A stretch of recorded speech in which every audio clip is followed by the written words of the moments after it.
अजीत पवार के प्लेन हादसे का सीसीटीवी फुटेज सामने आया है। सुबह 8:46 पर महाराष्ट्र के बारामती में विमान क्रैश हुआ। विमान के चट्टान से टकराते ही जोरदार धमाका हुआ और देखते ही देखते प्लेन आग के गोले में तब्दील हो गया। आसमान में धुएं का गुबार छा गया। कुछ ही देर में प्लेन जलकर मलबे में बदल गया। विमान का हादसा कैसे हुआ, इसे लेकर बड़ा खुलासा हुआ है। बताया जा रहा है कि पायलट ने रनवे पर दोबारा उतरने की कोशिश की थी।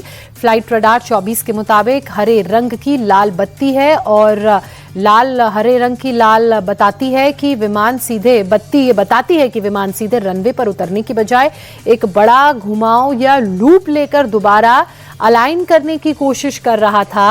और इसका मतलब ये है कि पायलट पहली बार लैंडिंग कैंसिल कर चुके थे क्योंकि वो अच्छे से हो नहीं पाई।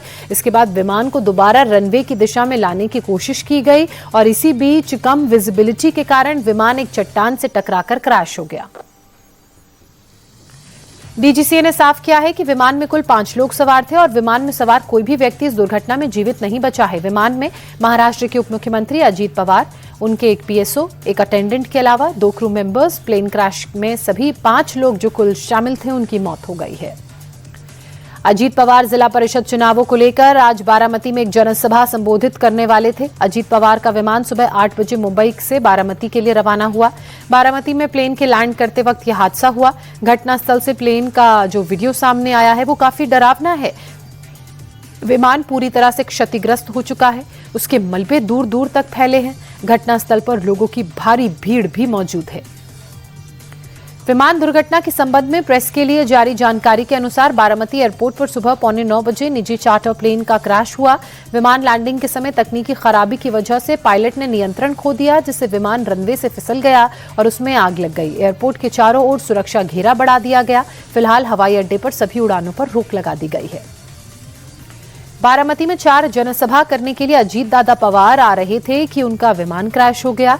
वो जिस चार्टर्ड प्लेन में सवार थे वो लियोजेट 45 था। इसका रजिस्ट्रेशन VTSS के था और ऑपरेटर VSR ने इस विमान का संचालन किया था। लियोजेट 45 एक आधुनिक बिजनेस जेट है जिसमें VIP, कॉर्पोरेट अधिकारियों और विशेष चार्टर्ड उड़ानों के लिए इस्तेमाल किया जाता है। ये जेट लगभग 8 यात्रियों के लिए है, इसकी कैपेसिटी है और लंबी दूरी की उड़ान भरने में भी ये विमान सक्षम है। इसमें 2 टर्बो फैन इंजन लगे होते हैं। विमान क्रैश होने के वक्त मौके पर मौजूद एक चश्मदीद ने बताया कि जब विमान नीचे आ रहा था तभी लगा कि ये क्रैश हो जाएगा। फिर हमने देखा कि इसमें जोरदार धमाका हुआ और फिर हम वहां से थोड़ी दूर भागे। तब हमने देखा कि विमान में आग लग चुकी है। तब तक विमान में फिर से 4-5 धमाके हुए। मौके पर कुछ लोगों ने विमान से लोगों को निकालने की कोशिश की, लेकिन विमान में भीषण आग लगी थी जिससे वो लोगों को निकालने में सफल नहीं हो पाए। अजीत पवार का निधन देश की राजनीति के लिए एक बड़ा नुकसान है, एक बड़ी क्षति है। तो वहीं दूसरी तरफ एनसीपी कार्यकर्ताओं पर मानो दुख का पहाड़ टूट पड़ा हो। मुंबई एनसीपी दफ्तर में कार्यकर्ता रोते बिलखते नजर आए।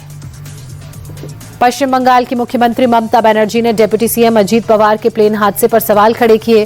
उन्होंने कहा कि शरद पवार की पार्टी में अजीत पवार लौटने वाले थे, उससे पहले ही ये दुर्घटना घटी। ममता बनर्जी ने कहा कि प्लेन हादसे की जांच करवाई जाए। एजेंसियां बिकी हुई हैं, इसलिए सुप्रीम कोर्ट की निगरानी में ये जांच हो। हादसे पर विमान कंपनी VSR ने दावा किया है कि विमान पूरी तरह से सुरक्षित था। VSR ने हादसे के कारणों को लेकर कहा कि कम विजिबिलिटी हो सकता है एक कारण। फिलहाल DGCA ने दुर्घटना के कारणों के बारे में कुछ नहीं कहा है। जांच की जा रही है और उसी के बाद पता ये चल पाएगा कि हादसा तकनीकी खराबी की वजह से हुआ, लैंडिंग के वक्त इंजन में क्या कोई गंभीर समस्या आ गई थी या लो विजिबिलिटी कारण रही। 66 साल की उम्र में महाराष्ट्र के डिप्टी सीएम अजीत दादा पवार का निधन हुआ।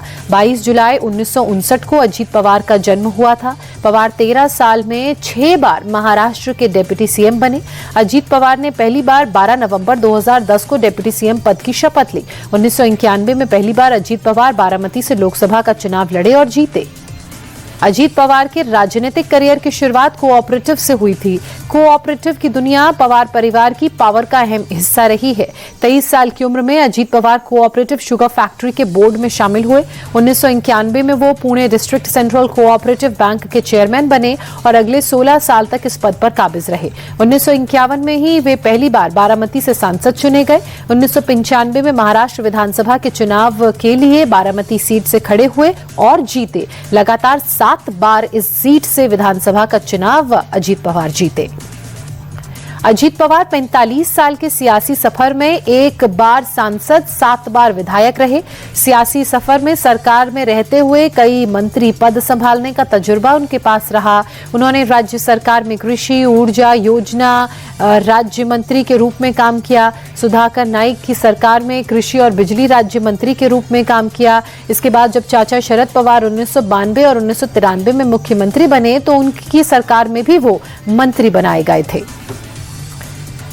1999 में विलासराव देशमुख की सरकार में अजीत पवार को सिंचाई मंत्री बनाया गया। अजीत पवार पहली बार साल 2010 में उप मुख्यमंत्री बने। इसके बाद साल 2012 में वो दूसरी बार उप मुख्यमंत्री बने। 2019 में फडणवीस के साथ डिप्टी सीएम बने और फिर उद्धव ठाकरे की अगुवाई में महाविकास अघाड़ी की सरकार बनी तो उसमें भी डिप्टी सीएम रहे। इसके बाद साल 2023 में शरद पवार के से अलग होकर शिंदे के नेतृत्व वाली सरकार में डिप्टी सीएम वो रहे। 2024 में बीजेपी के साथ चुनाव लड़कर छठी बार वो महाराष्ट्र के डिप्टी सीएम बने। साल 2019 के बाद अजीत पवार का राजनीतिक करियर काफी दिलचस्प रहा। 2019 में 2 अलग-अलग मुख्यमंत्रियों के अधीन उप मुख्यमंत्री की शपथ ली। 23 नवंबर की सुबह अजीत पवार ने देवेंद्र फडणवीस के साथ उप मुख्यमंत्री की शपथ ली, लेकिन सदन में फडणवीस बहुमत साबित करने में नाकाम रहे। इसके बाद उद्धव ठाकरे ने मुख्यमंत्री की शपथ ली तो उन्हें एक बार फिर उप मुख्यमंत्री बनाया गया। अजीत पवार 6 बार महाराष्ट्र के डिप्टी सीएम रह चुके थे। अजीत पवार जिस चाचा शरद पवार की उंगली पकड़कर राजनीति करना सीखे, उनसे ही साल 2022 में अलग हुए। दरअसल शरद पवार ने अपनी सियासी वारिस के तौर पर जब बेटी सुप्रिया सुले को आगे बढ़ाया तो अजीत पवार ने अपनी अलग सियासी राह चुन ली। चाचा शरद पवार की छाया से निकलकर एनसीपी के तमाम नेताओं को लेकर बीजेपी की अगुवाई वाली महायुति सरकार में अजीत पवार शामिल हो गए। साल 2023 में अजीत पवार ने पूरी तरह से एनसीपी पर कब्जा जमा लिया। अजीत पवार के परिवार में उनकी पत्नी सुनेत्रा पवार और 2 बेटे पार्थ पवार और जय पवार हैं। उनकी पत्नी सुनेत्रा पवार कई मौकों पर उनके साथ चुनावी रोड शोज में, रैलियों में शामिल होती रहीं। पत्नी सुनेत्रा पवार एक राजनीतिक कार्यकर्ता के तौर पर भी जानी जाती हैं। उनके बड़े बेटे पार्थ पवार ने भी राजनीति में कदम रखा था और चुनाव लड़ चुके हैं, हालांकि उन्हें चुनावों में हार का सामना करना पड़ा। छोटे बेटे जय पवार राजनीतिक तौर पर कम सक्रिय रहते थे। अजीत पवार जिस प्लेन में सवार थे उसे शांभवी पाठक उड़ा रही थी। शांभवी की शुरुआती पढ़ाई मुंबई में हुई। उन्होंने मुंबई यूनिवर्सिटी से एरोनॉटिक्स और एविएशन साइंस में बीएससी की। पायलट बनने के लिए शांभवी ने New Zealand international commercial pilot academy से ट्रेनिंग ली। साल 2018 से 19 के बीच ही कैप्टन शांभवी ने प्रोफेशनल फ्लाइंग सीखी। उसके बाद उन्हें न्यूजीलैंड सिविल एविएशन अथॉरिटी का कमर्शियल पायलट का लाइसेंस भी मिला था।